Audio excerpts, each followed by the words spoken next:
Barsiisa yaa barsiisa barsiisa yaa barsiisa yoomuu jinkee. Assalamualaikum warahmatullahi wabarakatuh. Kabajamtoota jaalataa Ibrahim Official akkam jirtan?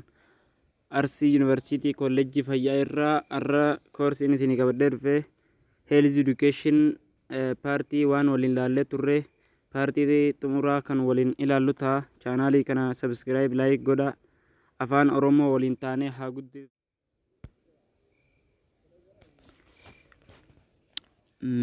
Mode and a method of communication kan jedhu irraa eegalla. Part 2 dha. Method of communication in sadii jira. Intrapersonal communication, interpersonal communication or face-to-face communication and mass media communication. Interpersonal communication jechuun persanii tokko qofa jechuudha. Yoo ati haatee meeshaa takkatti akkanumaan dubbatte fakkeenya moobaayila keetii wajjin kan haasawaitu intrapersonal or for only limit person jechuudha. Interpersonal jechuun two or more person yookaan face to face patientii tokko wajjin kan ati dubbattu fakkeenya patientiidha ta'ee silentii tokkoonis kan waliin dubbattu interpersonalidha. Teacherii fi studentii gidduutti jechuudha fakkeenyaaf. Mass media jechuun ammoo kan waliin ilaallu ta'a xumura irratti. Mass media jechuun ammoo miidiyaa chaanaalii bantee chaanaaliidhaan ati nama waliin dubbattu mass mediaadha. Okay. Interpersonal means occur within an individual or limited at a level. Limited nama tokko qofa wajjin nama wajjin hin dubbattu meeshaa wayii wajjin kan ati dubbattu. Example irratti ilaalla. It is include the belief, feeling, thought and justification we make for our action.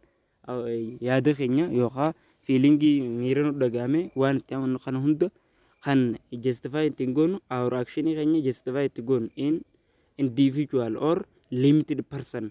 Don't forget this point. In intrapersonal, example, a person look at an object and develop a certain understanding.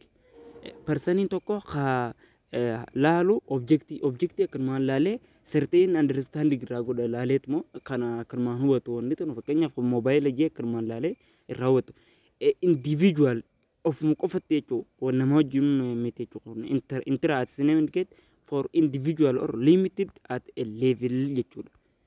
In concept, in shortly, interpersonal interpersonal communication is interaction between two or more people or group at the same place and the same time.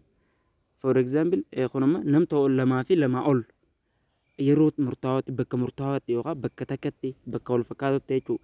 kan waliin dubbatan interpersonal ati duet nama fi nama jidduutti jechuudha kunam yookaan nama lama ta'uu danda'a sanii olillee ta'uu danda'a jechuudha. For example, communication between midwifery and the patient fi midwifery jidduutti relation eeggifamu. Patient nam tokko midwifery nam tokko kunuma nam lama fakkeenyaaf kana qofa jechuudha miti kanaa fi kana ol jechuudha.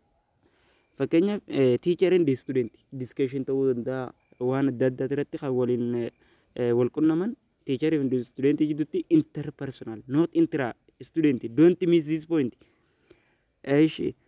Between health education and silent and etc. Kunnen hundi nama lama fi lama oli jechuudha.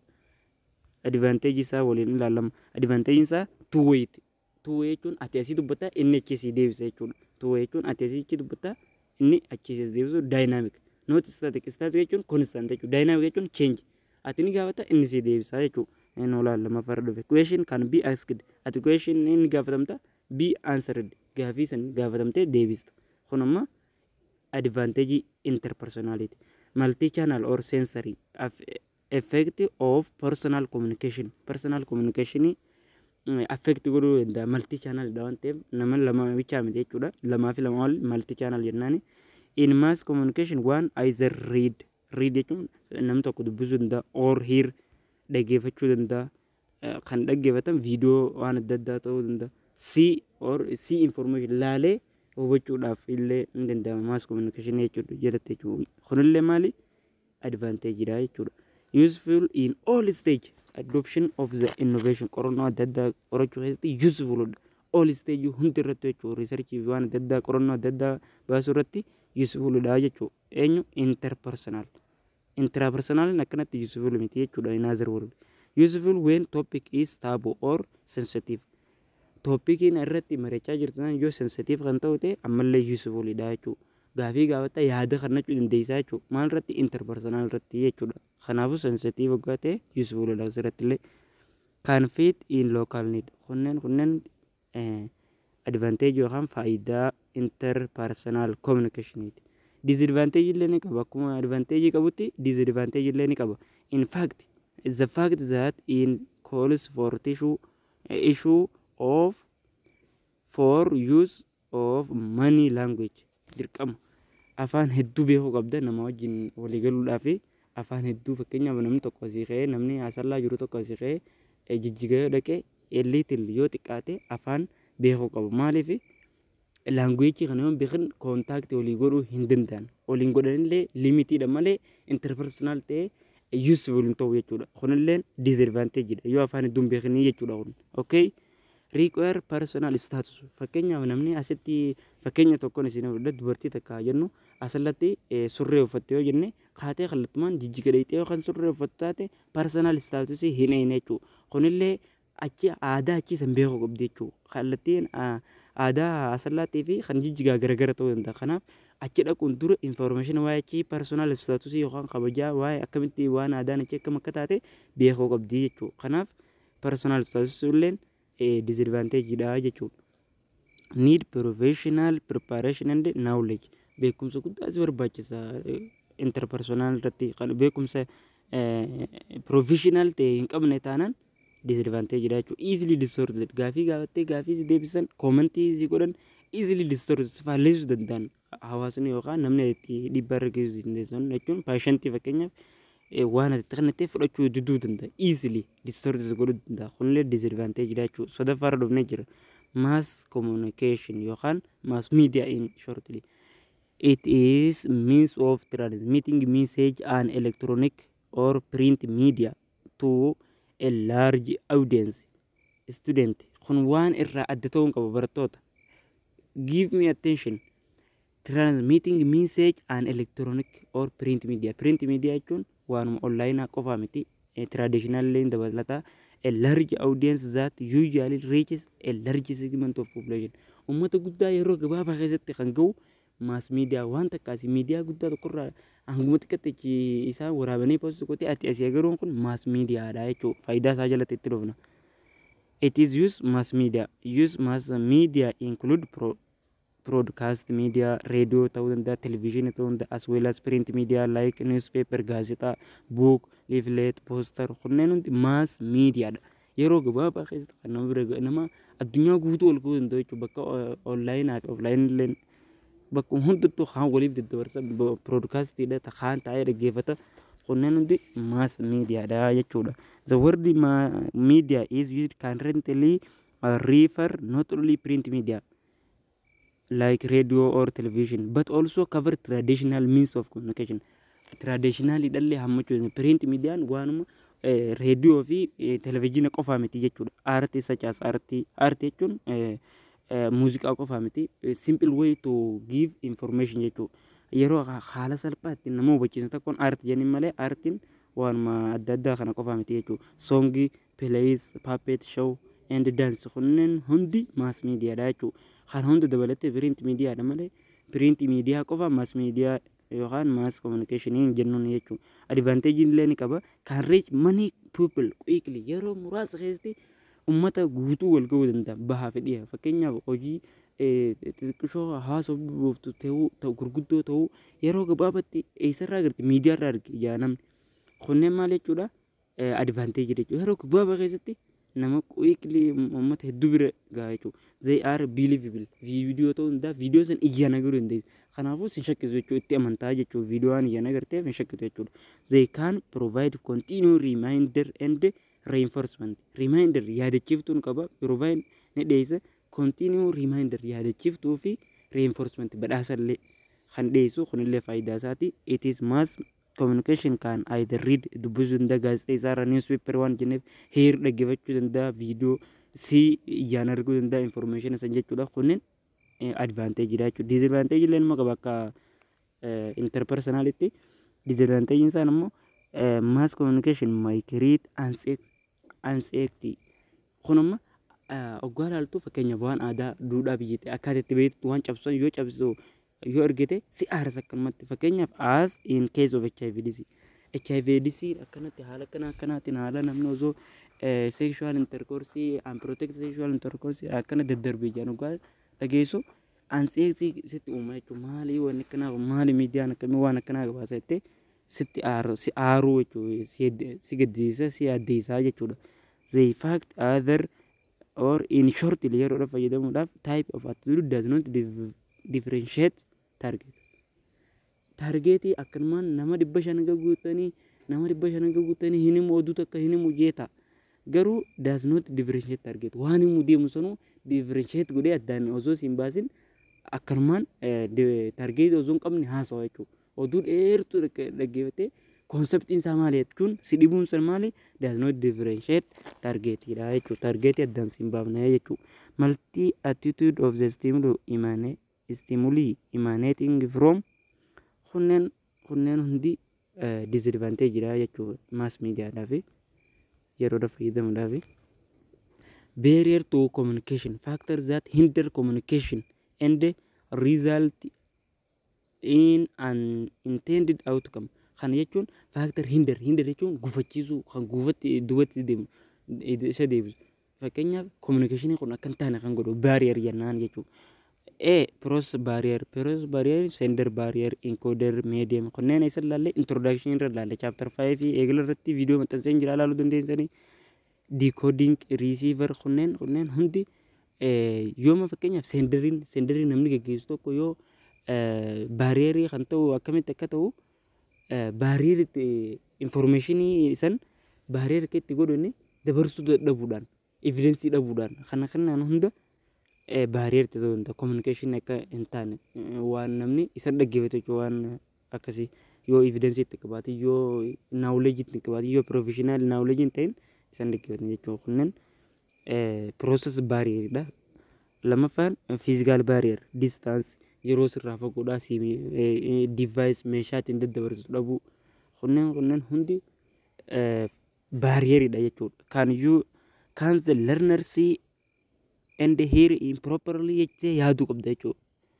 Physical jechuun fakkeenyaaf dura teessee yoo mareechisuu kan jiraatu taate si argaa jiran yookaan si dhaggeeffachaa jiran improperly sirriitti jechuudha. Are the speech or visual presentation is clear? Professional akkan yoon ta'in jechuudha. Barrier kitti ta'u clear ta'uu fitira waan ati odeessaa jirtu fakkeenyaaf patientii ati midwifery takkaaf ogummaa kannaa jirtu yoo jenne isiin clear sirraa hubachaa jirti jechuun xiinxaluu qabda jechuudha. Semantic barrier jechuun language jechuudha. Linguistic yookaan language vocabulary barrier jechuudha. Misinterpretation sirriitti hubachuu define godhuu dhabuu meaning of the word and phrase by individual vocabulary use. Jecha isaan beekne tokko fakkeenyaaf individual haati fayyadamtuun yoo explain fagoo taate misinterpretationidha jechuudha. Isaaniif nu hubatamtu waan ta'eef barrier akka communication waliif akka isin hin galle isin godha jechuudha. Specialized language is difference language, occupational language difference. Afaan walii beekuu dhabuunis asuma jala gala semantic jechuudha. Psychological barrier differing background perception value bias needs attitude belief culture and expectation of individual. Psychological jechuun akkuma maqaan isaa argisiisu psychosocial jechuun different background perception of belief culture aadaa uummata sanii beekuu qabdu yoo kanan beekan ammoo psychosocial barrier jennaan jechuudha. Differing background waan achi fakkeenyaaf akkuma reef jenne jijjigaa dhayite background jechuun beekan psychosocial barrier dha jechuudha. Beekuu qabdaa jechuudha. In other words competition of for attention noise kun bakka lama qoodama noise dha fi physical noise fi internal noise dha. Noise jechuudha. Physical noise sosoosuu yookaan jijjiiruu avoidable godhuu dandeessa. Internal noise ammoo any physiological or psychological that could undermine person ability to communicate effectively as being ill. Yes. Kanaafuu yoo kana dhiifte jechuudha psychosocial barrier dha jechuudha. Yoo guutte immoo barrier hin uumu jechuudha. other sexist and racist communication. Avoid sexist or racist. Sahal qofa sahal qofa irratti kan deemu yoo ta'e ammallee baariidha jechuudha. Sahal lachuu ta'uu qaba jechuudha. Meelii fi meelillee dabalachuu qaba jechuudha. Out of vocabulary and correspondence to eliminate formulating women and other or male jechuudha. Lachuu dabalachuu qaba. Sexistii yookaan saala qofa irratti saala tokko qofa irratti kan hundaa'e ta'uu qabu jechuudha. Communication in ta'e jechuudha. Intellectual jechuun immoo can learner understand what see or hear waan ati ilaalaa waan ati dubbachaa jirtu si dhaggeeffachaa jira yookaan clear ta'aa jira. Depend on natural ability, home background, schooling, student or farmer. Namni itti haasoo jirtu student moo farmeriidha. Yoo kana beekan ammoo intellectually kana yoo kana beekumsa kanaan beekan barriere oomishamaa jechuudha uumamaa jechuudha. Ability to facilitator, educator, instructor namatti dubbatu san beekuu qabda jechuudha lama. Natural ability student immoo farmeriidha bakkeetti intellectually yoo qabaatin immoo barriere ta'e jechuudha. Yoo qabaatin immoo barriere hin ta'u. Emotional learner are ready dhaggeeffachuudhaaf ready dha isaan kun. Willing and eager to receive the message. Message ergaa dabarsaa yoo jirtu yoo fakkeenyaaf gumii irratti yookaan waltajjii irratti dabarsaa jiraatte tokkoffaa loqoda keenya beekanii yookaan afaan ati haasa'anii jirtu ni beekanii walitti dabarsanii kun immoo emotional yaadaan ammoo feeling isaanii akkam emotional status of educator isaan kun ready dha dhaggeeffachuudhaaf miirri isaanii eessa jira jettee beekuu qabdi. Age difference, inconsistency and status of source of the information. Kunneen maali? Barriere dha yookaan gufuu communicationiti jechuudha. Okay, student, give me attention.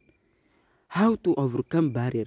Akkamitti gufuun tun akka dhabamtu goota yookaan akkamitti communication akka itti fufuu goota.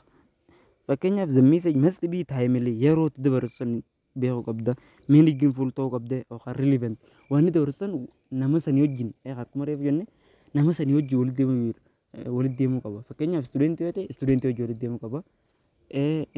Nama biraatti yoo shamarran yookaan hawaasa pregnancy-dhaaf walitti qabaman fakkeenyaaf yoo ta'e isaan wajjillee walitti deemuu qaba jechuudha. Relevant ta'uu qaba. Applicable to situation haala yeroo ta'e wajjin walitti deemuu qaba malee kana gootee jennaan overcome yookaan kuffis ta'e jechuudha barriere waan walitti dhaabu sun jechuudha. Okay, background achi beekuu qabda. Student must know her audience. Fakkeenyaaf student illeen senderiin yookaan kan dhiyeessuuf san jechuudha. Kan dhiyeessuuf san yookaan senderiidha. Fakkeenyaaf anasiniif senderiidha. Isin immoo receiveridha. Part 1 irratti akka dabarsinetti jechuudha. Background ichi beekuu qaba. Akkuma reefu jennee jijjiga namni dhaqu dura jijjiga aadaan isaanii kami maaltu jijjibama maaltu asitti jaalatama jedhee beekuu qaba. Age and sex, social status, education, job, language kunneen maali? Overcome, how to overcome barrier. Kunneen barreessa irra dhufuu dandeessi. Qabachuu dandeessan. Language beekuu qaba namni tokko. Language maaliif language maal barbaadeewu si fayyada malee si miidhu.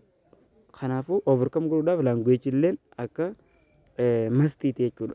Okay?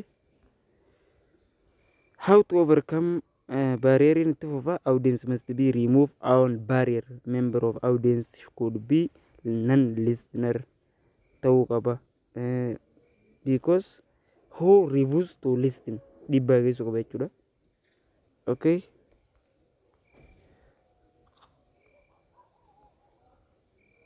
Characteristic of effective communication.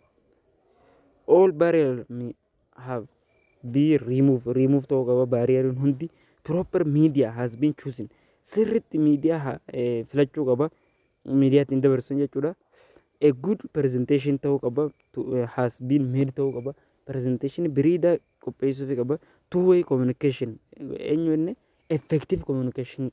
Karakterii isaa kana barreessi irra dhufuu danda'a. Qabachuu dandeessan. Two-way of communication ta'uu qaba. Consider communication when you have to yeroo akkam akka godhuu qabdu get prepared qophooytee develop natural style use simple and straight forward language listen check kana kannan karakterii consider ta'uu qabu jechuudha. Faayidaan isaa immoo afrantan good presentation ta'uu qaba. Communication tokko effective ta'e kan jennu yoo kanneen qabaate jechuudha. Okay? Student jabaadhaa asumarratti dhaabnaa paartii 2 xumurree jirra. Jabaadhaa hanga paartii 2 chaanaalii kana subscribe godhaa. Telegram irratti illee jaalataa Prime jedhaadha. Information waa'ee barnoota baay'ee argachuu dandeessanii asumaan na jajjabeessaan afeerraatiyya. Okay.